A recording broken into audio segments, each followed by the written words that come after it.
Welcome to Not Milk Never Milk. Subscribe if you're lactose intolerant. You begin by picking a provider that matches goals and limits, cost and data policy matter. Once chosen, create your account, enable two-factor authentication, and store API keys in a password manager.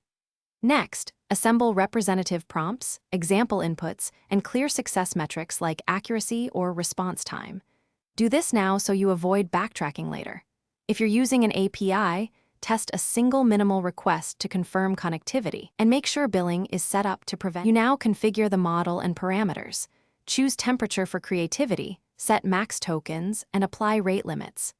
Then implement input validation to prevent garbage in, add batching and caching to lower cost, and log responses for auditing. Once done, run a battery of test cases that include typical queries, edge inputs, and worst-case payloads.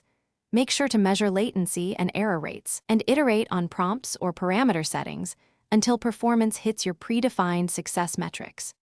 You finish by deploying the system gradually, monitoring key metrics and setting alerts for spikes in latency or costs.